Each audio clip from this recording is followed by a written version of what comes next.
E aí, bonde, tudo bem? Mais um MBcast começando e hoje nós vamos falar sobre o segundo semestre. Enem tá chegando, né?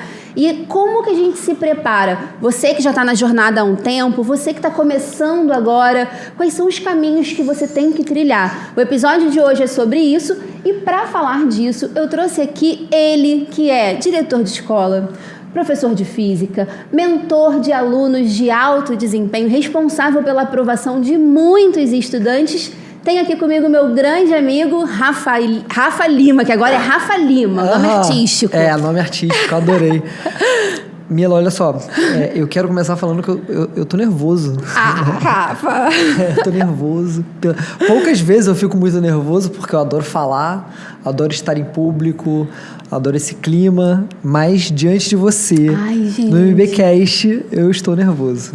Enfim. Amigo, olha, eu tenho um podcast para chamar de meu. Isso.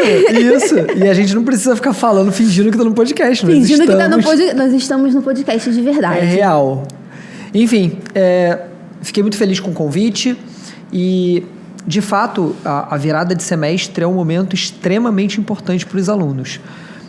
Tanto para aqueles que já estão na jornada, quanto para aqueles que decidiram iniciar agora. E tem alguns motivos para decidir iniciar agora. Seja porque não alcançou o resultado que esperava no SISU 2, seja porque ficou desmotivado com o primeiro semestre da faculdade que está, né? E aí quer fazer alguma transição de curso, ou porque marcou bobeira ali, negligenciou o primeiro semestre e agora vai, de fato, começar.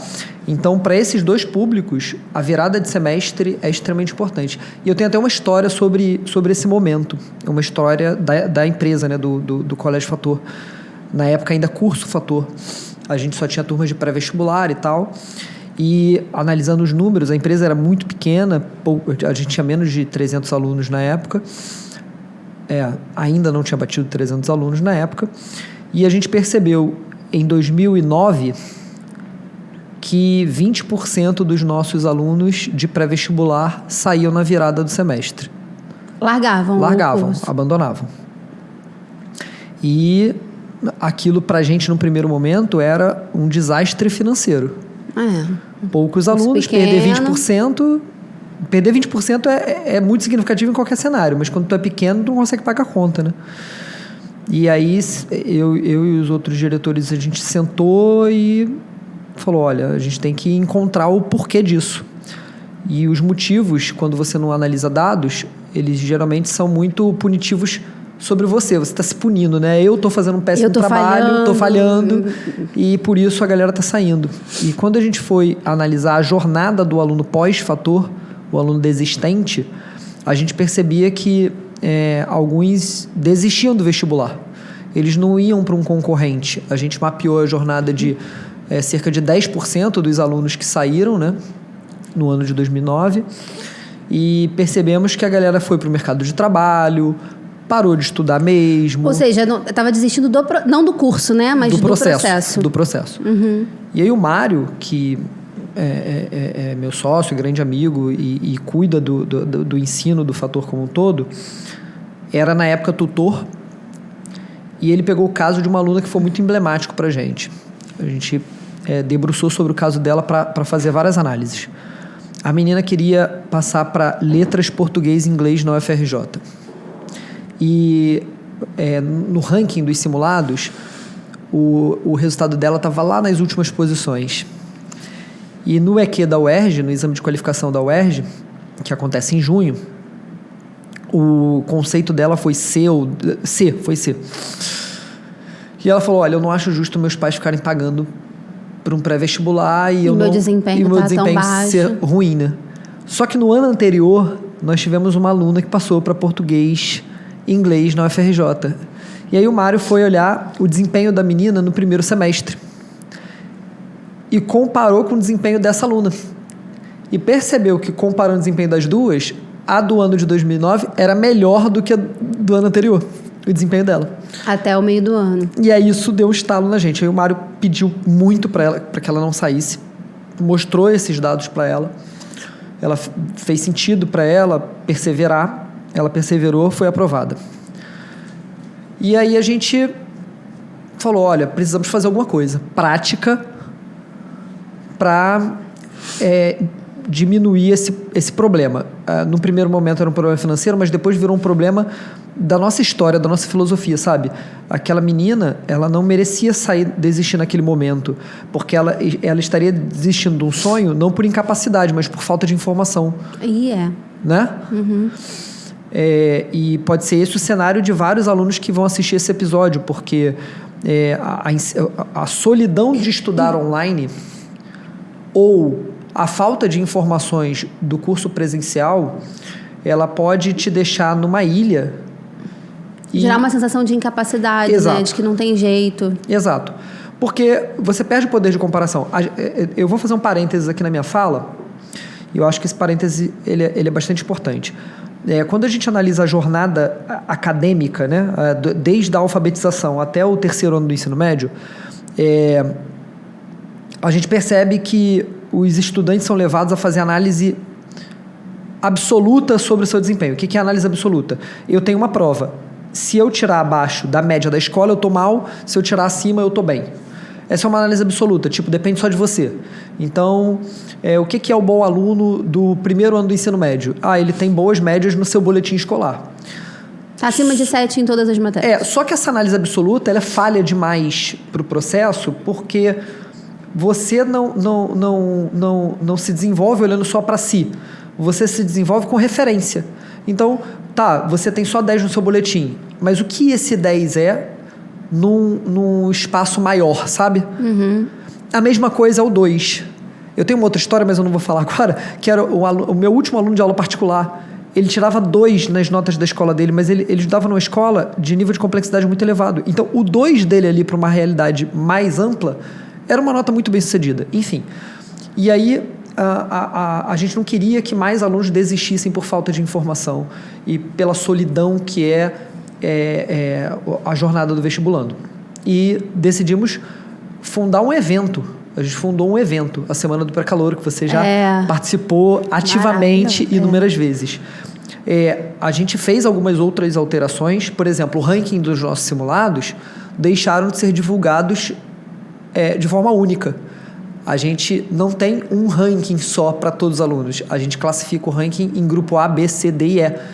E por esses curso, grupos... por área. Acaba ficando por curso, mas é faixa de nota de corte do ano anterior. Legal.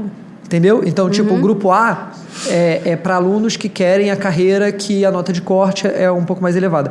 Esse ano a gente não está praticando isso, porque a gente precisou passar por algumas mudanças de plataforma, mas assim que a gente conseguir voltar para essa forma de organizar o ranking, a gente vai voltar, porque isso é muito produtivo. O aluno que deseja um curso que a nota de corte é mais baixa, ele acaba se comparando, fazendo análise referencial com um cara que precisa ter uma nota de corte muito alta. Né? Ele não pode se comparar com essa galera, sabe? Eu quero física na UFRJ.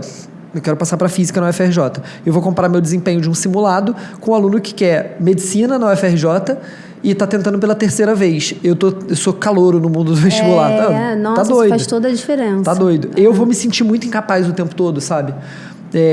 Então, essa foi uma mudança produtiva, assim, objetiva que a gente fez, baseado no caso dessa menina. Mas a mudança mais intensa que a gente passou foi criar um evento para que os alunos, no meio do ano, tivessem um acúmulo de informações que impedisse que a desistência por falta de informação acontecesse. E só quem viveu uma semana do pré-calouro sabe o que é a potência desse evento. Porque palestras, feiras de carreira... Energia demais, né? Muita energia. Todo o trabalho emocional que tem ali também. Sim. E assim, agora eu quero falar especificamente sobre o aluno que já está na jornada, né? Eu vejo muito assim, né? Nesse meio do ano, esse aluno que já está na jornada... assim, é difícil você chegar nesse meio do ano com um aluno que está na jornada assim, caraca, vambora, partiu para o segundo. Normalmente a gente vê um aluno que está cansado, porque o cara que está treinando direitinho, fazendo a parte dele desde o começo do ano, começa a sentir o cansaço agora. A gente vê um aluno que às vezes está pressionado, né? A gente vê um aluno que olha... Porque, na verdade, assim, a gente fala, segundo semestre, mas a gente tem 3 meses até o Enem. E aí esse aluno olha e fala assim, em 3 meses ainda falta estudar isso, falta estudar aquilo, não vou dar conta, não vou conseguir, não estou produzindo do jeito que eu queria. Então, assim, acho que pesa esse cansaço, essa pressão e essa sensação de que não vai dar. Não vai dar. E a sensação de não vai dar, ela é muito democrática. Eu já fiz algumas pesquisas quanto a isso, e como eu cuido de alunos de altíssimo desempenho, se você perguntar para o mais bem preparado de todos que você já viu na história, ao menos bem preparado, todos estão com o mesmo sentimento. Assim, eu não tive até hoje um aluno que tenha chegado no meio do ano e falado assim, me sinto preparado. Pode vir. Pode vir. E isso é muito louco porque eu fiz até um trabalho disso com a Bia Paiva, que você conhece, né? Porque ela estava insegura no meio do ano, do ano da aprovação dela, mas ela estava preparada para ser aprovada no ano anterior. Calma aí. Bia, peraí. Senta aqui. O quanto você achava justa a sua aprovação no ano passado? Total. Então não tem por que se sentir assim nesse momento, né? Mas não tem jeito. A insegurança vai bater e isso é normal. E ela acontece, ela é mais intensa quando o aluno fez aquele pump gigantesco no primeiro semestre e deu mais do que deveria durante alguns meses. E é muito arriscado oscilar. Essa oscilação, ela é muito, muito danosa. É como queimar a largada, você acha, assim? Pego aqui o exemplo da Fernandinha Barbosa. A Fernandinha Barbosa, no último ano de preparo dela, quando ela foi começar o ano, naquele ano eu recomendei que ela não estudasse presencialmente, que ela estudasse apenas online. O curso online do Fator não tinha iniciado junto com a turma presencial, então ela fez 1 mês de aulas presenciais e depois nós começamos a jornada online. E na jornada online eu fui o mentor dos alunos que fizeram aquele curso. E na primeira reunião de mentoria com ela, eu falei, Fernandinha, você vai agora apertar os cintos, se segurar e você vai estudar o quanto eu vou te orientar agora. E vai sobrar tempo. Como assim? Aí beleza, ela ouviu atenta o que eu estava falando, e aí eu fiz o quadro de estudos dela, o cronograma dela, desenhei o que ela ia, de fato, precisar praticar durante 2 meses. Eu fiz um plano de 2 meses para ela. E a gente revisaria no mês seguinte, né? Faria o primeiro mês, revisou, poucas alterações, faria o segundo mês. E quando ela olhou, ela falou assim, Rafael, não vou conseguir estudar só isso. Tem pouco. E aí eu falei, se matricula na autoescola, se matricula na academia. Vai pro inglês. Faz o que você quiser, mas é esse trabalho que precisa ser executado durante 2 meses. Por quê? Porque eu quero você, em agosto, num nível bem intenso. Você está falando do ano passado, né? E ela não estava começando no ano passado. Ela não estava começando. Ela já vinha numa rotina de preparo. Ela já estava preparada para aprovação no ano anterior. E no meio do ano, ela estava com mais gás do que no começo. E isso é super importante. Isso é muito diferente do que acontece na prática, na maioria das vezes. O cara faz os votos de ano novo, o estudante faz os votos de ano novo, esse ano eu vou ser o melhor estudante da vida e tal. Aí começa o pré-vestibular em fevereiro, e aí dá tudo de si, que deveria e que não deveria, em fevereiro, março, abril, maio começa a descer. Tá esgotado, junho, né? começa a descer. Faz a prova o exame, aqui no Rio de Janeiro, o Redondezas, faz o exame de qualificação da UERJ aqui, aí começa a descer. Então, um cuidado enorme que os estudantes que vão fazer o vestibular do ano que vem, que estiverem assistindo a esse episódio, devem ter no início do ano, no primeiro semestre, em não criar uma rotina mais intensa do que a que deveria executar. Porque é mais importante a constância do que as oscilações. Os vales geram 2 problemas. Quando você faz muita crista e vale, aquela rotina oscilatória, o vale gera 2 problemas. O primeiro problema é a sensação como eu vou falar, de incompetência. Aquela sensação de incompetência bate forte. E o outro é que quando você começa a sair dessa sensação de incompetência e voltar para a crista, a sensação de perda bate forte também. Porque o tempo que você ficou naquele vale vai te chamar a atenção. Teus amigos não ficaram, não necessariamente ficaram, ou pelo menos não aparentam ter ficado. Mas você perdeu algumas aulas, você perdeu alguns conteúdos, e não agora? Fez algumas redações. Exatamente, e agora? Sabe? E aí que bate o desespero, né, Rafa? Porque aí alguns alunos vão entrar numa de que precisam correr atrás do tempo perdido, desse tempo de vale. Aí faz outra crista. Aí chega em junho, outro vale. Cansado. Só que muitas vezes esse da virada do ano é irreversível. Eu lembrei agora de um grupo que eu acho que você teve pouco contato, da Nath Cardoso, o PVE. Não, dei aula. Tu deu aula pro PVE? No ano da aprovação da Nath. Tu lembra do que eu fiz com aquele grupo? Olha só, deixa eu te explicar aquele grupo. Eles escolhiam que eles iam Exato. estudar. Era muito Olha legal, eu amava. Quando o pré-vestibular daquele ano começou, eu fui dar a minha primeira aula, sempre fico nervoso para minha primeira aula, me tremendo todo, aí eu olho pouco para a plateia, né? E aí, numa das olhadas que eu dei, eu vi dois mundos muito destacados, parecia que estava em preto e branco, os alunos novos e os que estavam na jornada há pouco tempo. Não no PVE, no pré-vestibular. No pré-vestibular normal, no começo daquele ano. Eu vou te contar o dia que eu entrei no PVE, depois. E coloridas as meninas que já estavam há 3 anos tentando vestibular. Aí tinha ali a Jace, tinha ali a Nath Cardoso. Tinha Chaiben, tinha... Lívia Arantia, a Tayane Mendes. Tayane, Augusto. O Augusto.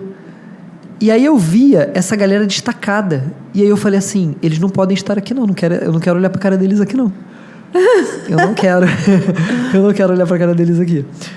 Por quê? Qual era o meu medo? O meu medo era o estado emocional deles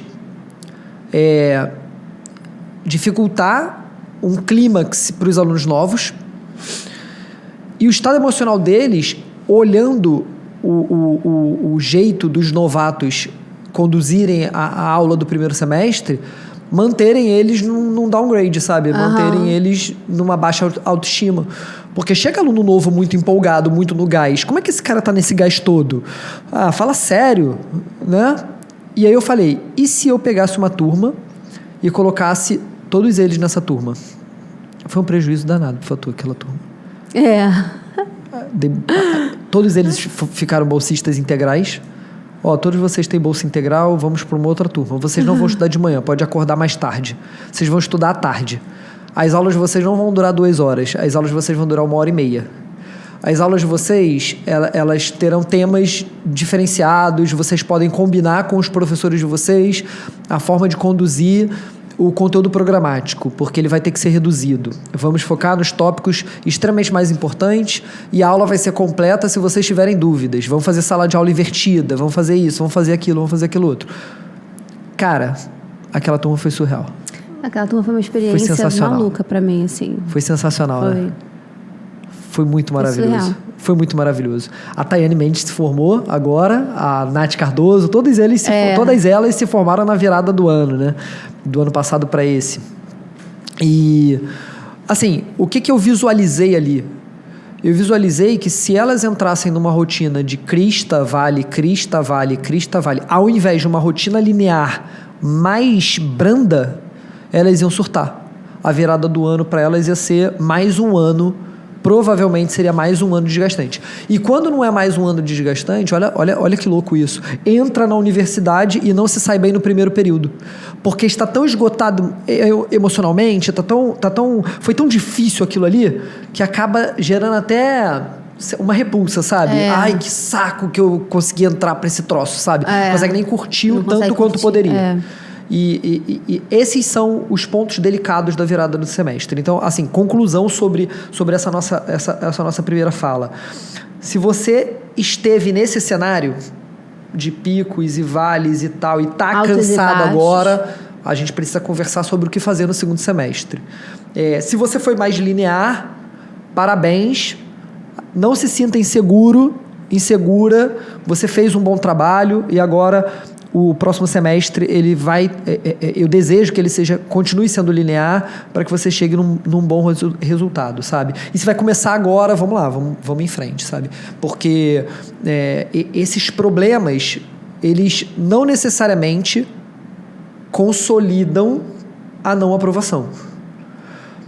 Esse cenário de primeiro semestre que a gente acabou conversando bastante aqui, ele é comum, já acompanhei diversas vezes, é o normal. A gente faz um evento em julho para tentar corrigir isso e faz um programa de segundo semestre, alinhando com os professores, alinhando com todo mundo e no nosso mundo online lá do Fator, dando as ferramentas certas para os alunos para que eles cheguem poderosos no dia da prova, que vai acontecer daqui a 3 meses, né?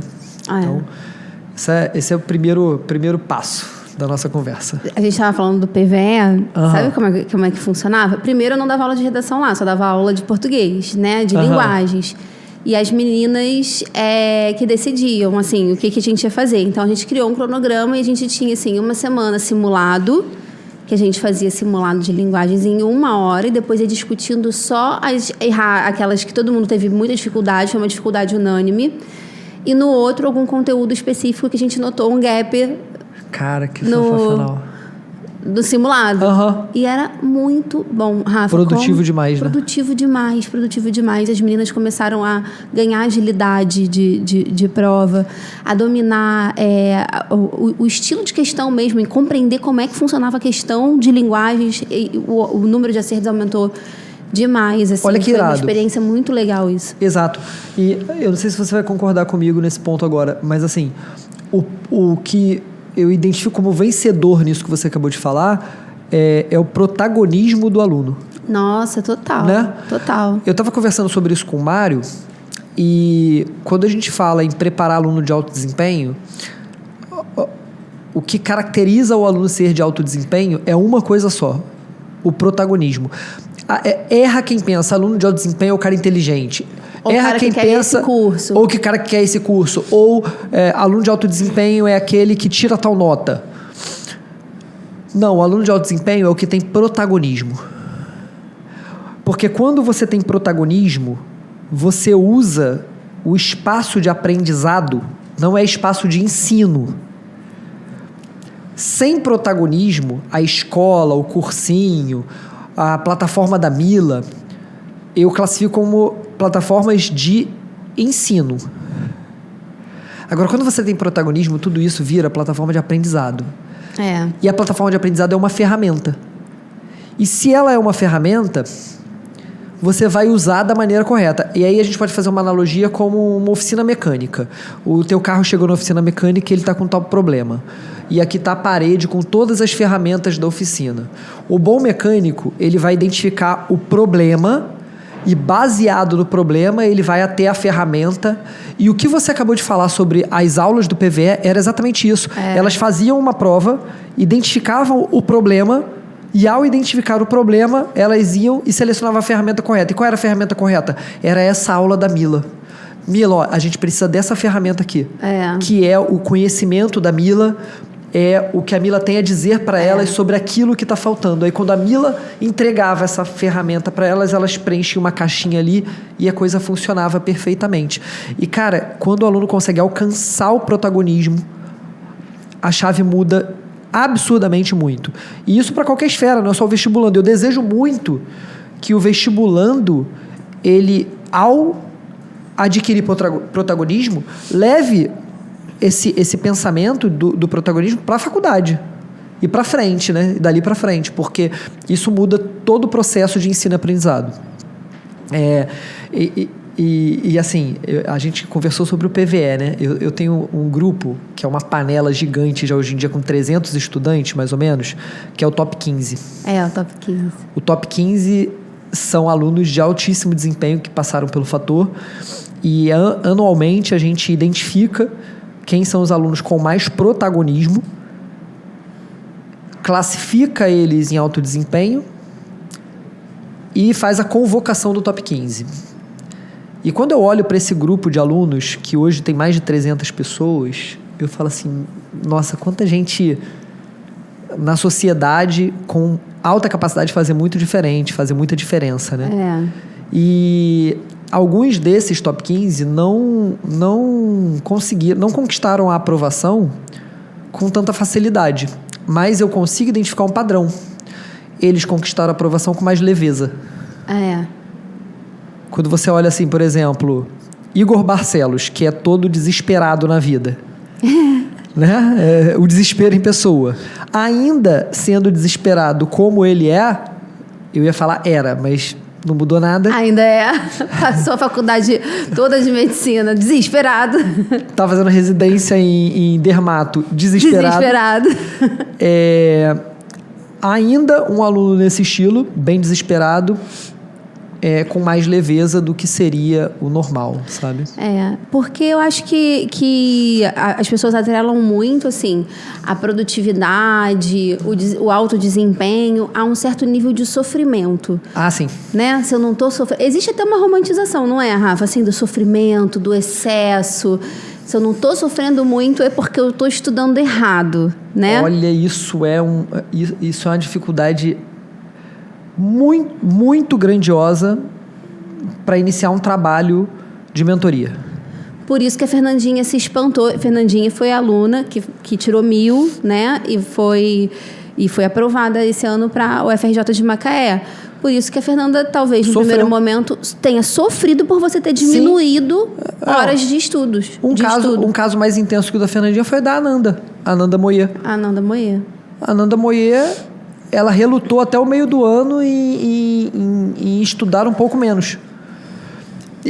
Porque assim, olha só, quando a gente fala estudar um pouco menos, o que é estudar um pouco menos, gente, né? não é assim. Então o Rafael mandou estudar pouco. Não vou estudar quase nada, então, para passar. Não é assim. Eu vou falar sobre as fases do próximo semestre daqui a pouco e a galera vai entender o que eu tô falando sobre estudar menos, né? Estudar menos é encontrar uma linha mais constante de produção. Você ser mais constante é melhor do que você oscilar. Esse é o mindset. Tá. A Ananda, ela queria aprofundar tópicos que ela tinha certeza que se caísse uma questão um pouco mais complexa, ela não acertaria. Então, com o pensamento correto, ela fazia assim, olha, eu já sei bastante sobre eletricidade, mas eletricidade pode cobrar uma questão um pouco mais complexa, então eu vou aprofundar a eletricidade. E ela criou uma rotina de aprofundamentos. Tá errado fazer isso? Não tá errado fazer isso. No entanto, quando a gente analisava os dados da Ananda, a gente percebia que nos simulados ela acertava muita coisa, 40 acertos, 42 acertos, mas a pontuação dela ficava abaixo da pontuação de pessoas que acertavam 32 questões, 35 questões. E isso mostra que as questões de média complexidade... ela não podia errar, poderiam estar sendo erradas. E por que estavam sendo erradas? Porque quando você fala em aprofundar, vamos pensar assim, a Mila fez o mestrado agora e por isso ela precisou aprofundar alguns temas, né, para desenhar bem sua tese. Enquanto você está aprofundando temas, enquanto você tem conhecimento de base sobre um tema, até você avançar para algo profundo, você não gasta muito tempo fazendo esse avanço. Mas quando você chega num certo nível, para avançar um pouco mais, você gasta muito tempo. Aí você tem que ler um livro inteiro. Você tem que entrevistar pessoas, sabe? Às vezes o nível de complexidade de um assunto não está disponível, não está posto facilmente diante das pessoas. Eu brinco dessa questão do Enem. Tem uma questão do Enem sobre estilingue, a tiradeira, né? Que é borracha dura, borracha mole. Uma questão de física. E a primeira vez que eu vi essa questão, eu falei assim, cara, eu não acredito que o Enem botou isso. Cara, isso é muito difícil. E eu peguei para resolver e fui lá no braço para resolver. E eu resolvendo deu uma página inteira.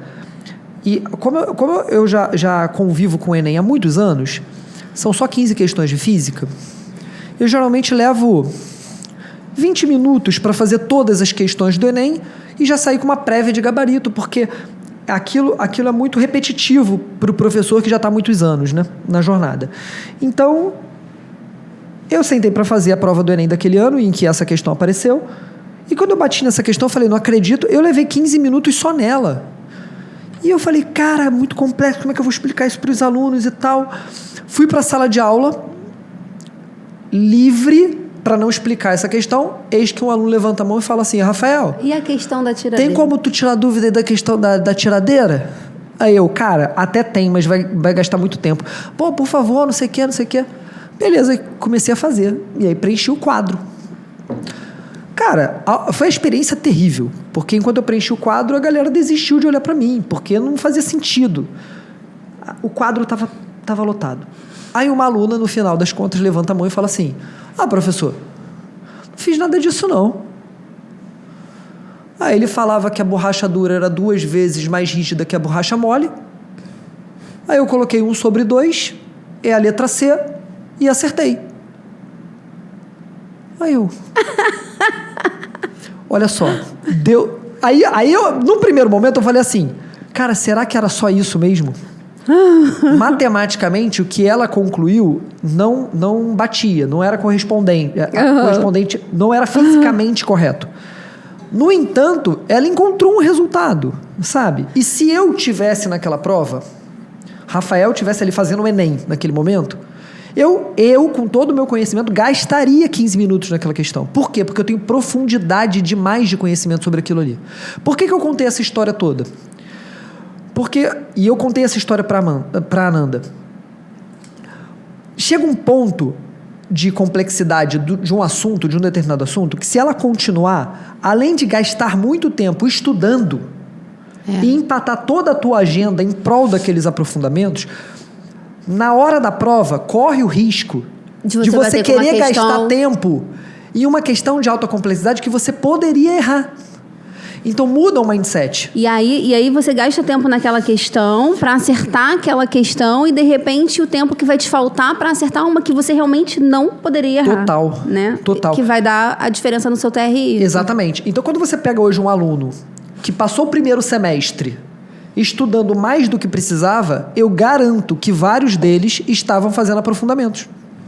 Eu garanto que vários deles estavam estudando coisas que não cabiam ser estudadas. Seja por cair muito pouco, seja por já ter estudado tanto quanto precisava daquilo ali, mas continuou estudando porque quer aprofundar um pouquinho, porque não acabou de estudar. Que tem medo de cair uma questão mais complexa sobre aquilo. E aí entra na romantização, porque o complexo atrai.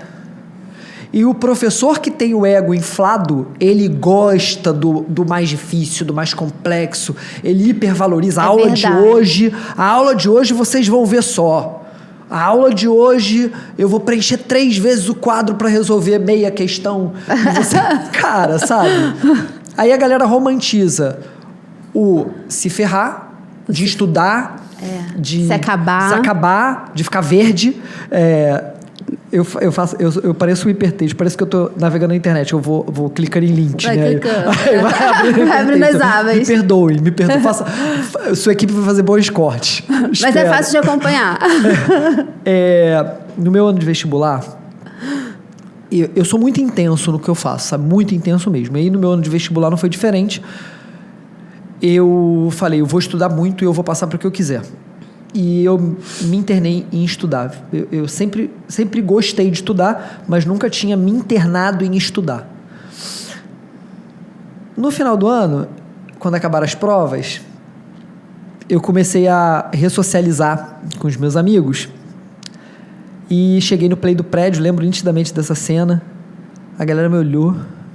Aí todo mundo olhou assim meio estranho pra mim. Aí, galera, tu tá meio verde. E eu não acreditei que ela tava falando, tava zoando, né? Eu tava meio verde. Eles compararam a minha cor com outras coisas e eu não estava amarelado. Eu estava meio verde. Olha que parada intensa. O meu aniversário é dia 23 de junho. Meio do ano. No meu ano do vestibular, quando eu cheguei eu chegava às 10 da noite do cursinho. Eu saía de casa meio-dia, pegava no cursinho à 1 da tarde estudava lá até as 9 da noite, numa dessas turmas loucas especiais que tem 10 mil horas de estudos com a bunda sentada na cadeira por dia, que na minha concepção hoje de mundo é uma loucura, porque enquanto você está assistindo aula, você está assistindo, o verbo é assistir.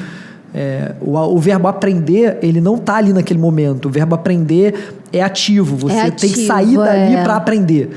Então, eu assisti muitas aulas, entendi muita coisa, mas aprendi pouca coisa. Porque o assistir e o entender estão na sala de aula. Você entende. Todo mundo aqui está entendendo o que eu estou falando. A gente se conecta na mesma língua, no mesmo idioma.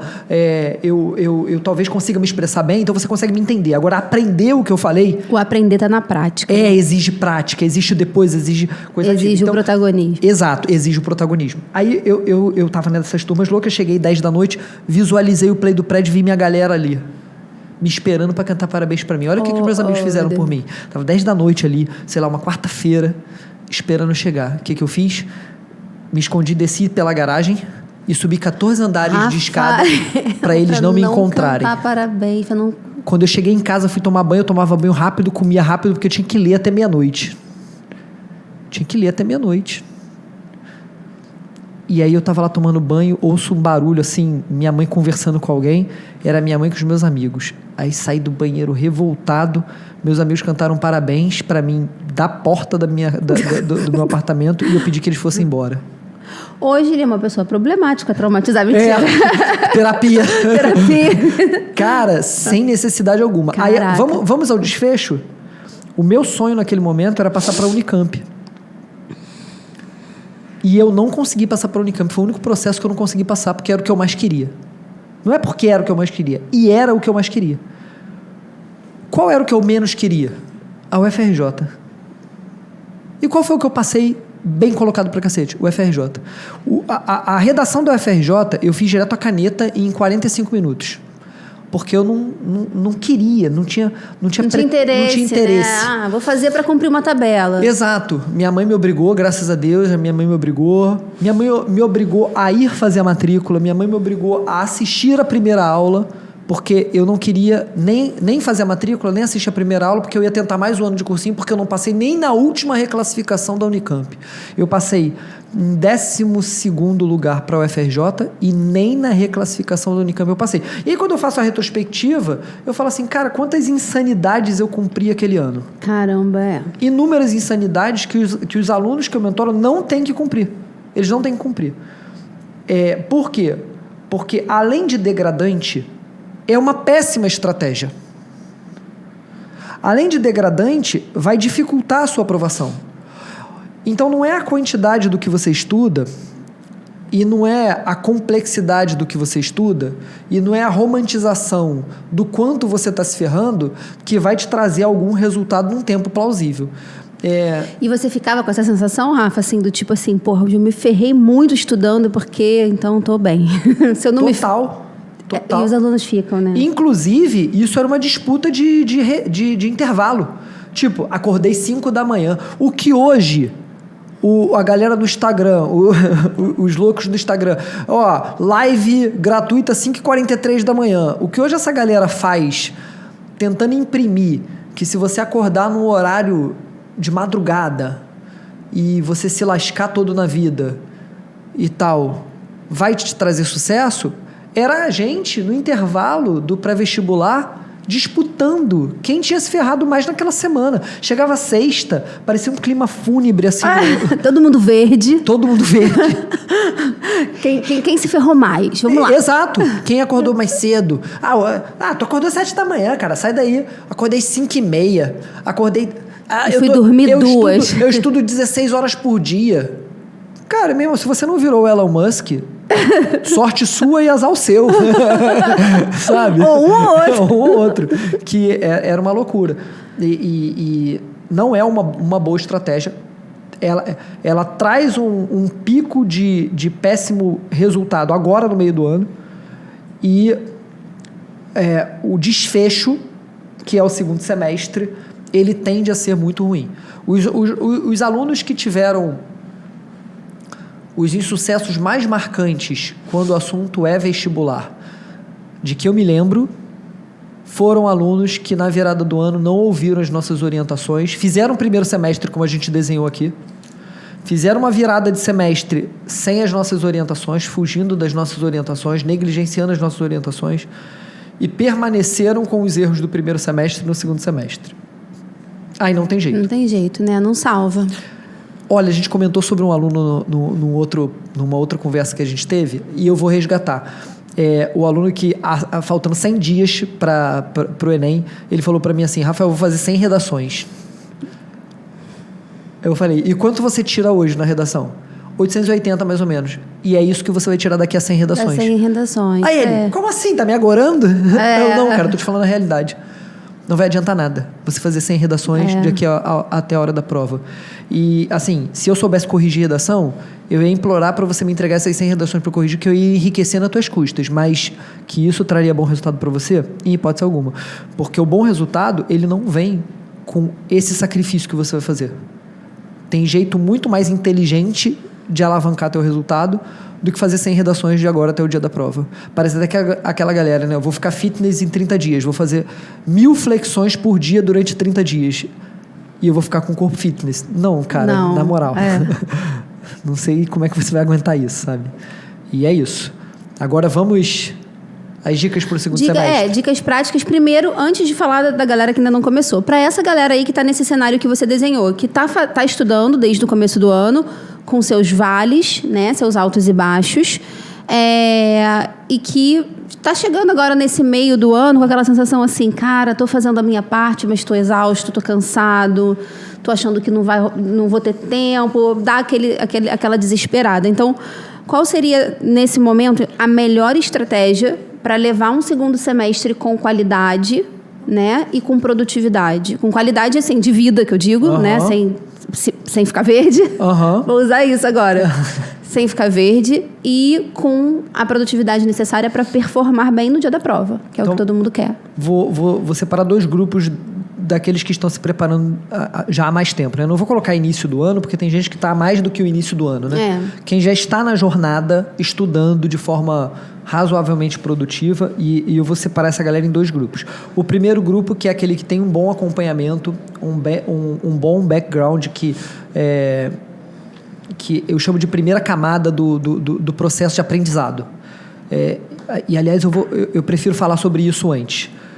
Eu quero que a galera interiorize que o processo de aprendizado, ele acontece em camadas. E a primeira das camadas é a figura do professor. Só que não o professor como o detentor de todo o conhecimento, como o cara que atua, como a figura ativa do processo. O professor como orientador. A Mila sabe, por exemplo, se eu fosse fazer o Enem hoje, eu ia virar para a Mila e ia falar assim, Mila, por onde eu começo? Com redação. Qual é a primeira página? Essa é a primeira página? Tá. E quais são as próximas páginas? E você vai me dizer quais são as próximas páginas. É isso que eu quero de você. Eu quero um plano pedagógico. O plano pedagógico é a primeira camada. E ele tem que ser feito por uma pessoa de notório saber naquela área, que é o professor. Não dá para fugir disso. Se você fala assim, eu sou muito inteligente, logo eu, inteligentíssimo, vou fazer o meu plano pedagógico de todas as matérias. Em história eu vou estudar isso. Da minha cabeça. Eu tenho certeza que o que você vai fazer é entrar no Google e pegar uma lista de tópicos mais importantes de física, uma lista de tópicos mais importantes de química. E nessa lista de tópicos mais importantes de física estará lá, número 2, mecânica. E tu sabe qual o tamanho de mecânica? É um livro inteiro. Dá clique na internet, a lista dos 5 tópicos mais relevantes para o Enem. Dá clique pra caramba na internet. Então, se você colocar no Google agora, os 5 tópicos mais importantes para o Enem, vai ter alguém lá que vai falar quais são os 5 tópicos mais importantes de física. E o que ele faz nessa lista? Ele coloca as obviedades. Eletricidade. Eletricidade é a física 3 inteira. Se não a física 3 inteira, 1/3 de um livro. Mecânica, um livro inteiro. Então aquela lista não serve. E tem aluno achando que, ao montar sua própria lista baseado em coisas que ele acha que sabe, está cumprindo o plano pedagógico, está fazendo um plano pedagógico. E isso não é verdade. O plano pedagógico ele tem que ser montado por alguém de notório saber em Enem, que é o objetivo do cara, em Unicamp, que é o objetivo do cara, em UERJ. Tá? Esse é o ponto. Primeira camada. A segunda camada é a que o aluno se coloca à prova dos tópicos que estão no plano pedagógico elaborado por alguém de notório saber. Então, eu quero me colocar à prova o quanto eu sei de mecânica, que não vai ser mecânica, o quanto eu sei de energia mecânica, o quanto eu sei de cinemática, o quanto eu sei disso e daquilo. Dentro desse plano pedagógico, de acordo com a incidência de cada um deles, o quanto eu sei. E para fazer isso, você também depende um pouco de alguma estrutura pedagógica, que vai elaborar exercícios para aquilo ali acontecer. Por exemplo, o quanto um aluno meu, você ensinou sobre a introdução, e você deu as dicas sobre a introdução. O que o aluno tem que fazer com isso? Praticar a introdução. Ao praticar a introdução, alguém tem que avaliar a introdução dele. Ao avaliar a introdução dele, não é assim, mas eu vou só usar para ilustrar. Digamos que a introdução valesse 200 pontos, não é isso, a gente sabe. Mas, avaliando a introdução dele, foram 160 pontos. Então, beleza, eu tenho 40 pontos a melhorar. Onde estão os 40 pontos a melhorar? Análise, né? Aí, exato, essas são as camadas seguintes, né? O plano pedagógico, avaliar-se, analisar essa avaliação e a melhoria. Aí você tem que melhorar, exercitar para melhorar, gerar aprendizado. Olha, eu estou perdendo 40 pontos aqui, nessa determinada área do conhecimento que está lá no plano pedagógico da professora Mila, eu estou perdendo 40 pontos e para recuperar esses 40 pontos, para ganhar esses 40 pontos, para gerar aprendizado sobre eles, eu preciso reassistir tal coisa, fazer tal coisa e tal. Então essas são as camadas do aprendizado, não tem como fugir disso. Tem gente que acha que ao assistir uma aula da Mila, já cumpriu a jornada do aprendizado. E é óbvio que não. É óbvio que não. Né? A gente sabe bem disso.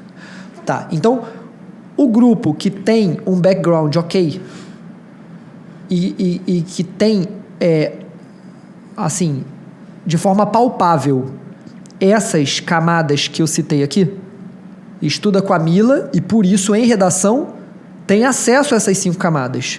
Estuda lá no Fator e, por isso, tem acesso a essas camadas. Estuda numa plataforma legal que tem na internet e tem acesso. A galera que está nesse lugar de privilégio, mesmo com seus altos e baixos, o que tem que fazer agora é gerar uma lista de tópicos que já passaram e que precisam ser revisitados para que você não tenha lacuna de esquecimento. Agora, o que eu vou falar agora serve para todos os grupos, tá? Eu quero fazer uma analogia aqui. Imagina essa mesa aqui, bem lisa, né? bem horizontal. E agora eu quero criar morros aqui nessa mesa. Não sei nem se é morro o certo de falar, mas eu vou falar morro mesmo. Morro. Montinhos. Montinho. Um montinho baixo é um tópico que cai pouco. Um morro alto é um tópico que cai muito, sabe? E se você está num bom background, aí, vamos lá, está numa boa estrutura. Essa boa estrutura está te dizendo muito sobre isso. Lá no Fator, a gente inicia a aula falando o percentual de incidência de cada tópico que vai ser apresentado naquele dia. A Vanessa, por exemplo, vai dar aula de linguagens. Aí vai falar da habilidade 17, competência não sei o quê. Essa habilidade tem incidência tal. Cai tantas questões dessas. Cai tantas questões dessa na prova, né? Então, aí o aluno tem noção de se o morrinho é alto ou se o morrinho é baixo. Agora que você já tem aqui um mapa de relevo, né? Com um monte de morrinho aqui, a gente tem cortes nesses morrinhos. Esse corte representa o quanto você já aprendeu sobre aquilo. Então, tem morrinho baixo que você está acima do morrinho em nível de conhecimento, que você já analisou isso pelas ferramentas que você tem. Tem morro alto que você está aqui na base, tem morro alto que você está no meio. Então, o que eu recomendo para os meus alunos que já são veteranos no vestibular? Identificar os morros altos que você já está pelo menos na metade. Ou seja, aquilo que tem uma incidência bem grande, que você já tem um certo domínio. Perfeito. Porque se o morro é grande e você está lá na base, meu irmão, a energia que você vai precisar para subir isso é muito grande. Se o morro é baixo você tá na base ou em cima ou no meio e tal, não interessa. Tudo bem, quase não cai. Tá ok. Então, o meu pontapé inicial pro segundo semestre é o cara ter uma relação dos morros altos, que ele tá pelo menos na metade. Com essa relação na mão, ele vai treinar, porque ele já tem metade do conhecimento. E aí, no treinamento, o que é o treinamento? Fazer questões sobre aquele assunto. No treinamento, ele vai identificar quais são as lacunas que faltam para ele ir subindo esse morrinho e chegar lá em cima. Então, ele vai fazer um programa de treinamento para o segundo semestre, baseado nesses tópicos. E, Rafael, é só fazer esse treinamento? Não, porque o feijão com arroz bem feito tem que continuar sendo feito. O que é o feijão com arroz bem feito? O que os professores continuarem ensinando, você vai continuar aprendendo, treinando, exercitando e por aí vai. E, inclusive, já com esse mindset do morrinho alto que você está pela metade, identificando no processo do segundo semestre quais desses vão aparecer, para você incluir na sua planilhinha de tópicos a serem estudados. Então, por exemplo, eu vou falar sobre física que é mais fácil para mim. Um tópico de morro alto. Leis de Newton é um tópico de morro alto. Eu já ouvi falar sobre as leis de Newton, mas eu nunca exercitei de verdade essa parada. Não, deixa eu dar uma olhada aqui numa ferramenta que me segmente quais são as questões de leis de Newton. E eu vou fazer aqui um merchanzinho aqui. Não tá me pagando R$1 para isso, mas eu vou fazer um merchanzinho. Tá. Estuda.com, melhor plataforma para fazer isso que nós temos aqui no Brasil. O cara vai pegar o Estuda.com e vai colocar lá primeira, segunda, terceira leis de Newton, Enem, e vai apertar um botão. Vão aparecer todas as questões ali. E aí ele vai treinar baseado naquilo e vai preenchendo as lacunas. Se o cara não tem um bom background, está estudando há mais tempo, mas ele nem foi apresentado aos tópicos que mais caem. Tá estudando, seguindo aquele cronograma que é para todo mundo, que não é para ninguém. Tradicionalzão, que o professor deve estar dando aula de ótica, colocando, desenhando espelho no quadro assim, colocando os tracinhos do espelho côncavo, convexo, desenhando reta assim para lá, para cá, que nunca nem vai aparecer na prova, dando aulas que não fazem o menor sentido. Infelizmente acontece. Porque olha só, quando a gente fala assim, ó, né? em cursinho. Porque olha só, quando a gente fala assim, ó, a matéria do ensino médio, isso é muito vago. A matéria do ensino médio é muita coisa. Muita coisa.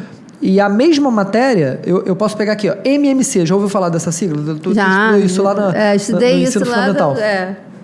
MDC, MMC. Isso. Eu posso te dar uma aula de MMC no 5º ano do fundamental, no 6º ano do fundamental, no 8º ano do fundamental, no 9º ano do ensino médio na faculdade. É o mesmo tema e as aulas serão completamente diferentes. Entende? Então, não é porque é um tema de ensino médio que o professor está dando aquele tema à luz do Enem. Então, o aluno que não tem um bom background ali, não tem como recorrer, não tem grandes recursos, esse aluno precisa de uma plataforma como Estuda.com e ele precisa passar por uma fase que antecede a confecção dessa lista, que é produzir inteligência dentro da plataforma do Estuda.com. Que é isso? Eles têm mini simulados dentro da plataforma.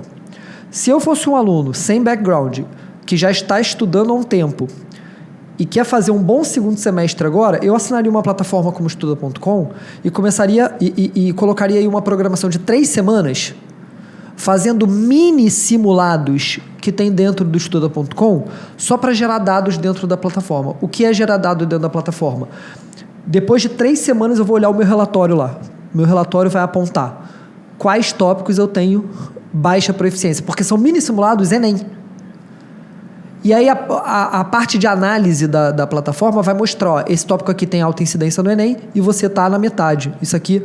Então a plataforma vai dar mais ou menos isso. Então eu passaria por umas 3 semanas de construção de dado para daí então fazer essa listinha, sabe? A partir da listinha você sabe no que você tem no que tem que focar. E aí você vai prosseguir. Inclusive, você vai conseguir acompanhar a partir do Estuda.com o que o professor está dando, mas com o olhar do Enem. Então, o professor está dando aula de, sei lá, pegar aqui em linguagens. Pô, difícil. Era Vargas, vou pegar aqui história. Tá dando aula de Era Vargas.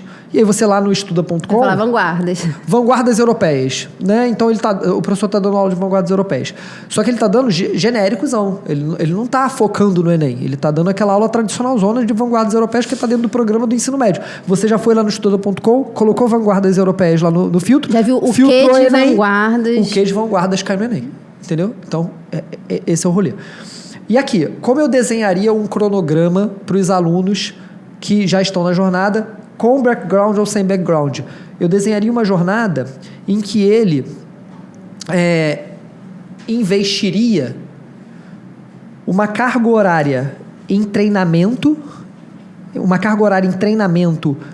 baseado nos tópicos que têm mais importância, diário, passando por todas as disciplinas. Então, segunda-feira é o dia de história com matemática. Então, eu vou separar aqui uma carga horária para história e uma carga horária para matemática, sem a intenção de ficar o dia inteiro estudando aquilo ali, tentando fechar todas as questões que tem na plataforma sobre o tema.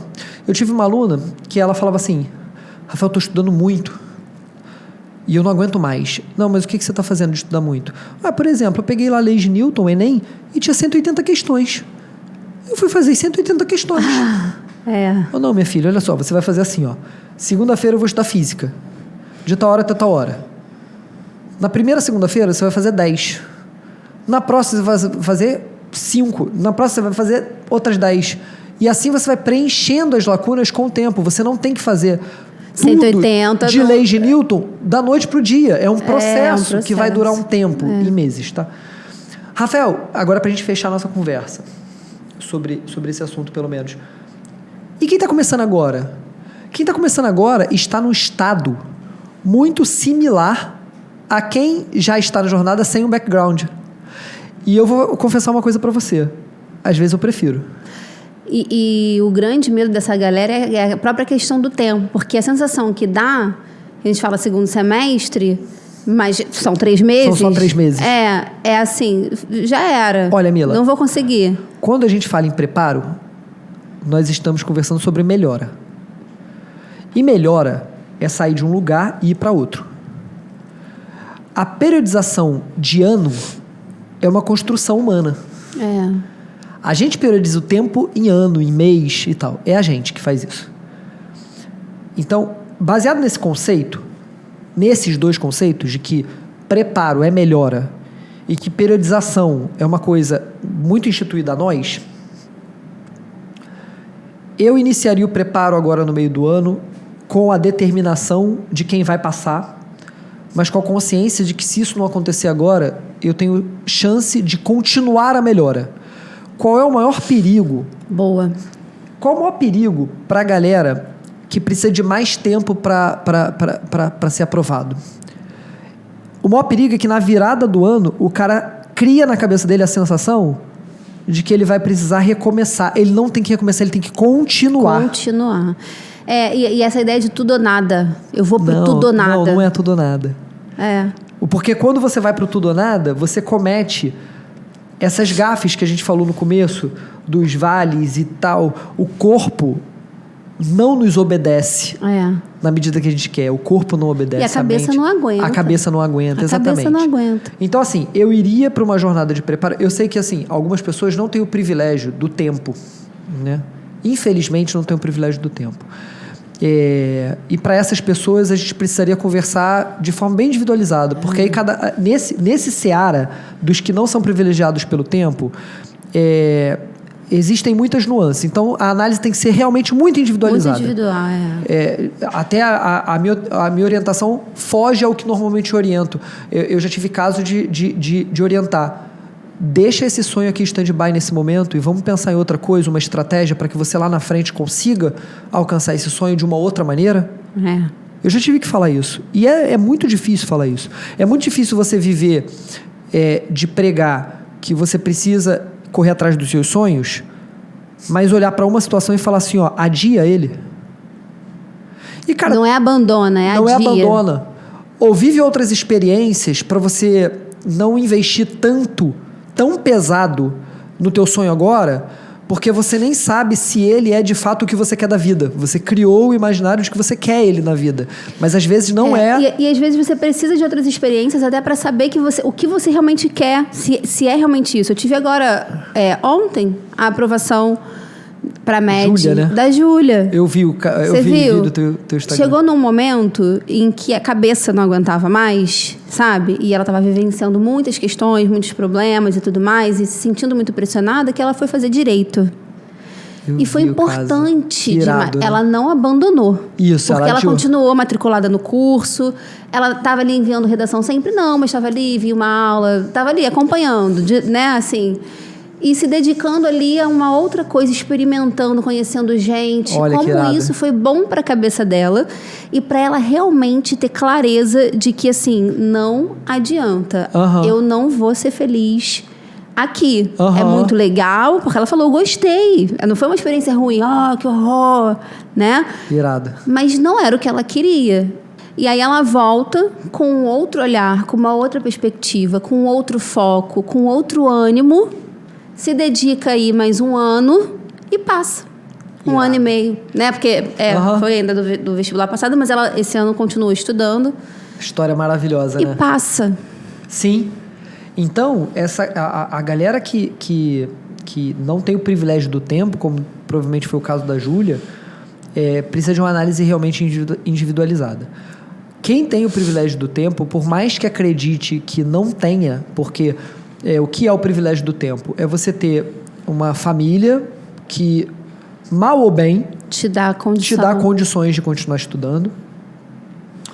E você consegue financeiramente arcar com os custos mínimos de um preparo. O que é custo mínimo de um preparo? Não consegue fazer o pré-vestibular presencial com 10 ferramentas, mas consegue escolher 3 ferramentas que são essenciais. A Mila, que é de redação, o Estuda.com e mais uma outra ferramenta. Então, o cara tem financeiro para arcar com esse custo mínimo de preparo e tem uma família ali por trás que está falando assim, não quero que você faça mais um ano, não. Não vou deixar, mas pode fazer. Mas pode fazer. Exato.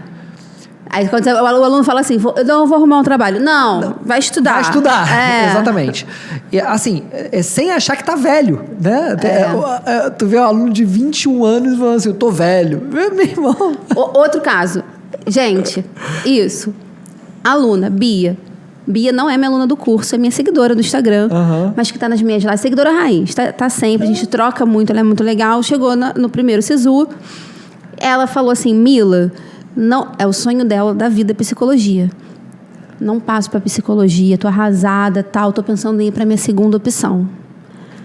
Aí eu falei assim, Bia, quantos anos você tem? 18.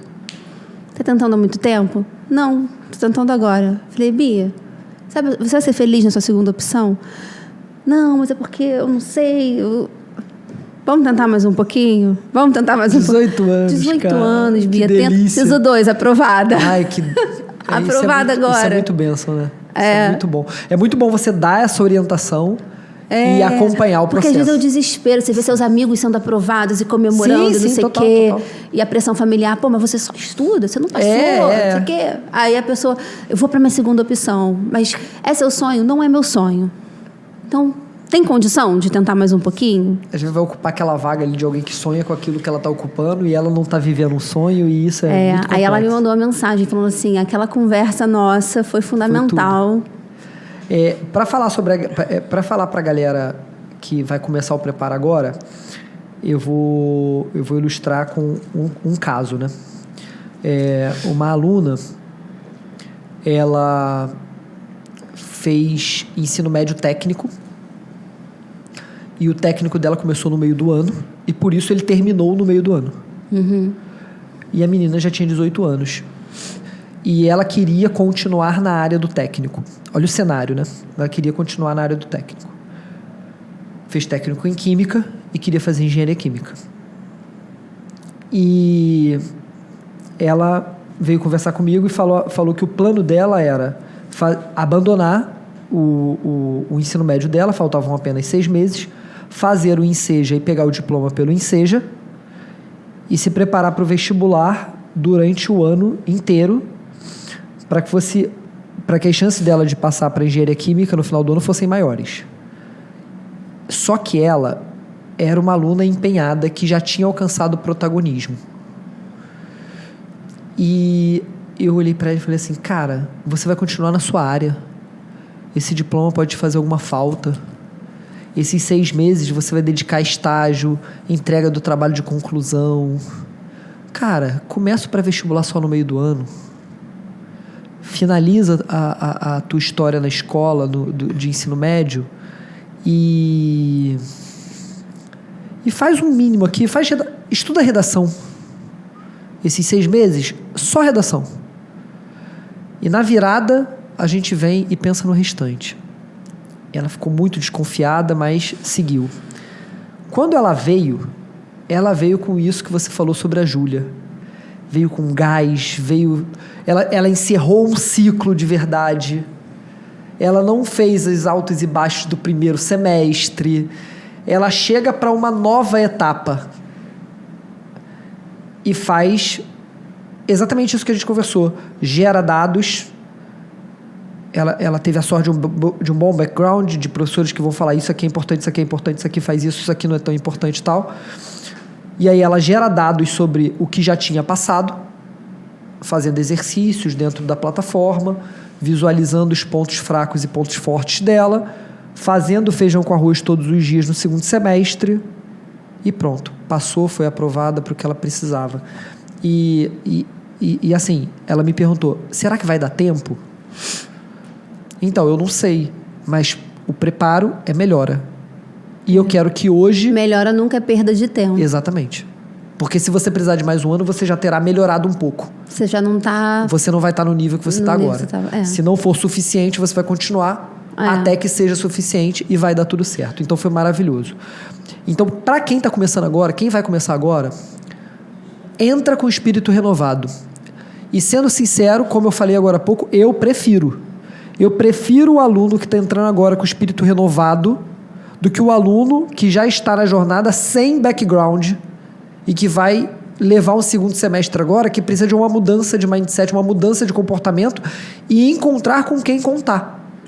Tem que encontrar uma Mila Borges na vida, tem que encontrar um mentor na vida, tem que encontrar uma equipe de professores que vai dizer o que tem que ser priorizado, porque se não encontrar isso tudo vai ser muito penosa a jornada.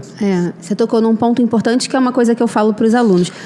Minhas dicas para redação antes, que também tem isso. Chega nesse momento, o aluno que já está na jornada, ele acha que ele tem que fazer 100 redações, né? Negligenciou o primeiro semestre inteiro, não fez nenhuma redação. Não fez nenhuma redação, e agora ele quer fazer 100 redações. A gente vê dos relatórios lá do Fator. O cara tem 10 créditos de redação no ano. Até agora ele entregou 1. Aí ele vai entregar agora, nos últimos meses, os 9 créditos que tem. Quer virar o louco dos temas, né?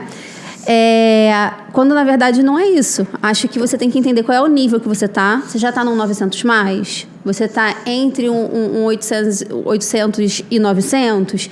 E a partir disso, você vai escrever, submeter seu texto a uma boa correção, voltar a fazer análise de erro para ir blindando lacuna por lacuna. Tem que saber sobre competências, o que avalia cada competência. Tem que ter direcionamento. O que eu vou estudar? Você não vai estudar tudo agora no meio do ano. Você vai preencher lacuna. Isso, né? Isso, para melhorar. Para melhorar. E para quem está vindo do zero, quero aprender agora a escrever redação do zero, entrar, então, num lugar que te dê esse caminho, né? Sim. Vai por aqui, faz isso. Primeiro passo. Sem criar a expectativa do 1.000 em 3 meses. 1.000 em 3 meses, exatamente. Então, Só se na hora da prova... A voz do anjo sussurro. Tem que ser muito abençoado. Tem que ser muito abençoado. Mas eu acho que é isso, assim. É você entender o ponto que você tá e ter pessoas boas para te orientar. Como você falou, isso é importante, você ter bons mentores. Às vezes eu vejo a galera da internet, assim, ouve 1.000 pessoas ao mesmo tempo. Me ouve, mas ouve a galera do modelo pronto. A gente tem ideias completamente conflitantes, diferentes, e tudo bem se você quer ouvir a galera do modelo pronto. Mas então ignora o que eu tô falando, porque vai conflitar, vai te confundir. Isso. Né? Então tenha bons mentores e poucos. Sim. Porque senão você fica louco com a quantidade de informação. Eu acho que esse é um ponto. E para a produção textual, é aquilo. Prioriza um bom feedback. Óbvio, você tem que ter aula. Mas aula boa a gente encontra, muita aula boa de muitos profissionais com linguagens diferentes, até gratuito, né? Agora, uma correção, né, que vai, de fato, te mostrar, isso aqui tá ok, isso daqui você precisa melhorar. E não vai deixar você só no isso daqui precisa melhorar. Para melhorar, faça isso. Isso é fundamental nesse segundo semestre. Então, eu tenho bastante essa Senão não tem evolução. Não tem.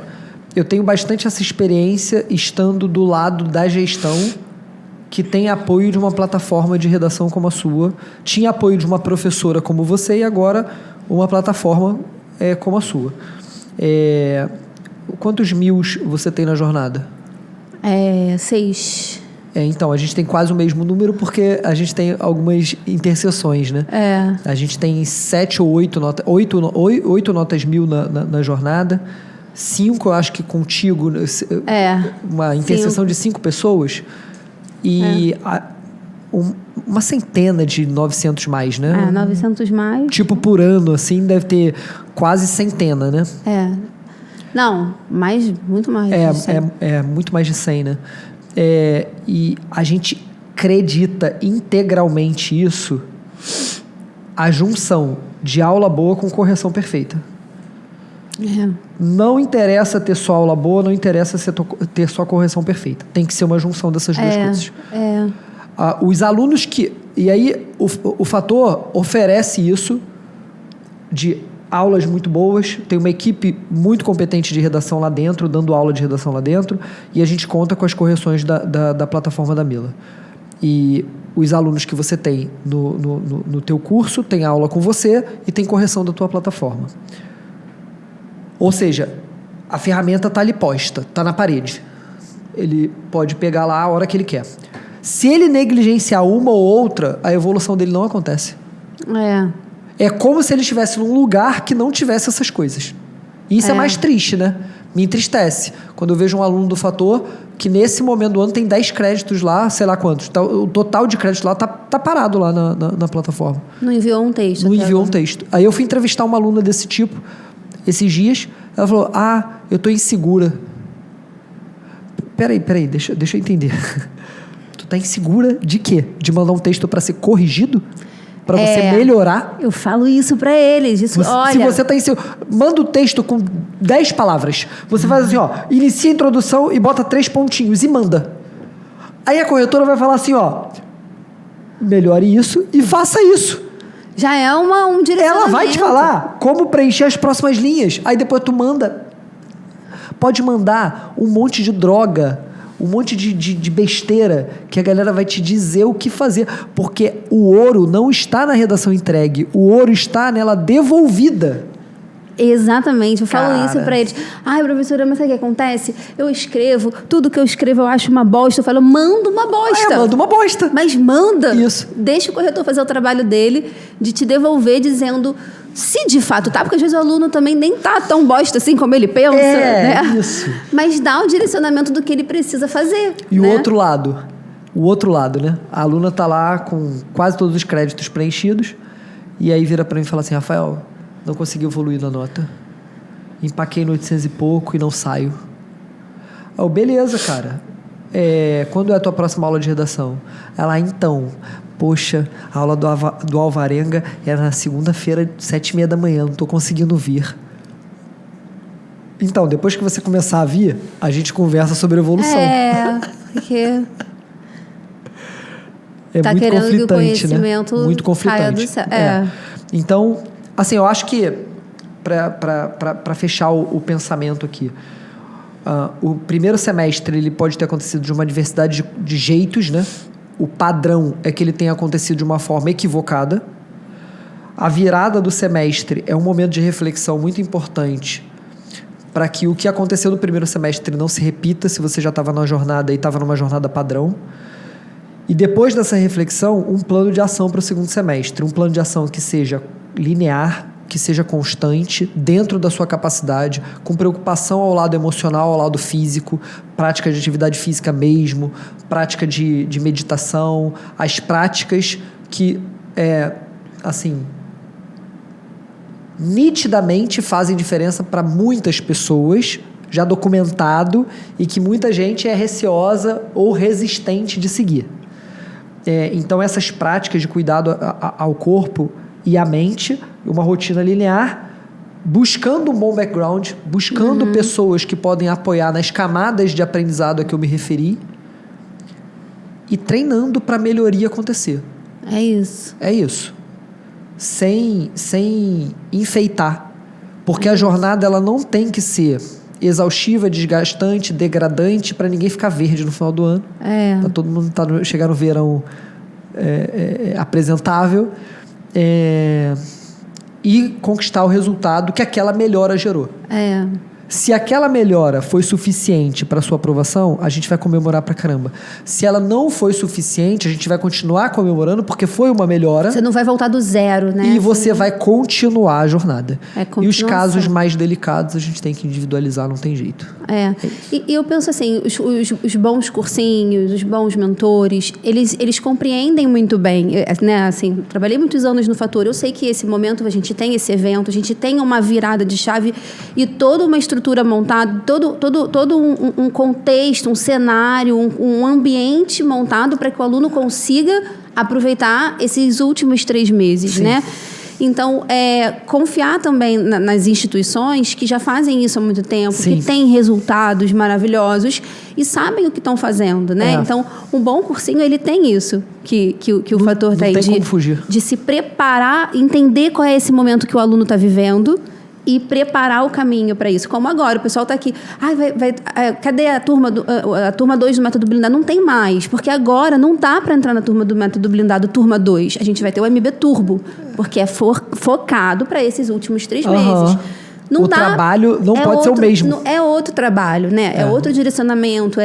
A forma de lidar com o aluno que vai começar agora é diferente. A forma de lidar com o aluno que precisa começar agora é diferente. Então, é isso também. Você olhar para essas ferramentas, para os cursinhos ou para os mentores que já fazem isso há um tempo, que já têm resultado, que têm experiência, né? E seguir esse plano, sem muito desespero e sem querer acompanhar o ritmo daquele que está lá desde o começo do ano. Isso. Né? E tomar cuidado, né, com o método XYZW K42 que...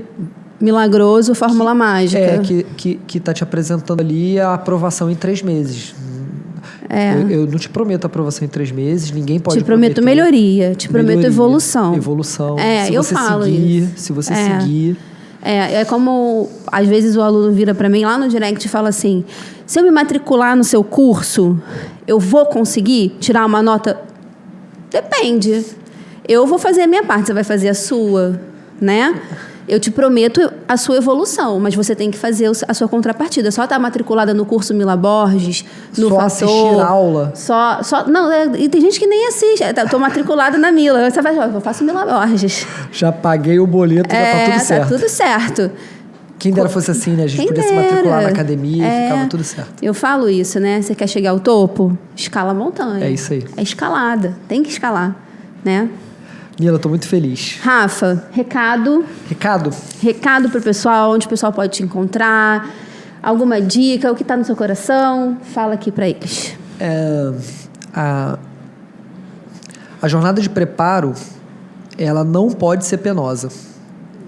Porque se ela for penosa, além do desempenho na hora da prova não ser aquele que poderia ser, às vezes a aprovação até vem. Mas o resultado nem sempre não necessariamente vai ser aquele que poderia ser. O 1000 pode ser um 880, poderia ser 1000 e foi um 880, porque a jornada foi penosa e o momento de prova é muito influenciado pela maneira como a jornada aconteceu. E quando a aprovação acontece depois de uma jornada penosa, o início da faculdade ele tende a ser muito, muito ruim, muito degradante. E a universidade é um lugar de pontapé na vida profissional. Então, começar a universidade mal não é uma coisa recomendável, não é uma coisa boa. E quando a jornada é penosa, o pior cenário é que é o cenário normal, é que a aprovação não aconteça. Mas ela poderia ter acontecido, porque muitas vezes o problema não está no conteúdo assimilado, não está no aprendizado, não está na capacidade de aprendizado. Muitas vezes o problema está na forma como o aluno conduziu o processo. A dificuldade de o que fazer com tanto conhecimento que está disponível, né? é como se você estivesse num mar de informações, só que sem bússola. Então, muita informação em excesso, acaba te deixando perdido, acaba te deixando confuso, acaba te deixando distraído, acaba te deixando ansioso, porque é muita informação, é um mar muito revolto de informações. Então, a busca por uma jornada mais linear, a busca por uma jornada mais saudável, ela não é só para aqueles efeitos de conceito moral, sabe? Você tem que levar uma vida mais saudável, uma jornada mais ok. Não, é um conceito estratégico. É um conceito estratégico para que o seu momento de prova, o seu pós-prova, a sua aprovação te coloque num lugar onde você realmente gostaria de estar, comemorando a vitória que você realmente gostaria de comemorar. Então, a minha dica para os estudantes é que se preocupem em viver uma jornada que valha a pena ser vivida para comemorar uma aprovação que vale a pena ser comemorada. E isso é inquestionável na minha concepção. Quantas horas vão ser utilizadas para isso? Não sei. Depende, né? De cada caso, cada pessoa. Tem aluno que vai se divertir cumprindo 12 horas por dia de estudos e tem aluno que vai se divertir e ser muito produtivo com 5 horas por dia de estudos, e isso não faz a menor diferença. E é isso. Ai, eu amei. Gente, então, olha, ver isso aqui e pausando e anotando as dicas para você conseguir fazer aí um segundo semestre que seja de qualidade, que seja produtivo, que seja bom para você, que não te adoeça, nem te enlouqueça, né? E que você possa chegar lá no dia do Enem com segurança, preparado, paz no coração de que você fez o que era possível, de que você teve a sua melhoria e a aprovação aí na portinha, batendo aí, né? Na portinha. É aquilo que a gente sempre fala, né? Que tá aqui. Nada pode parar um coração determinado. Ter um coração determinado é o start para você começar a trilhar um segundo semestre, que na verdade são 3 meses, né?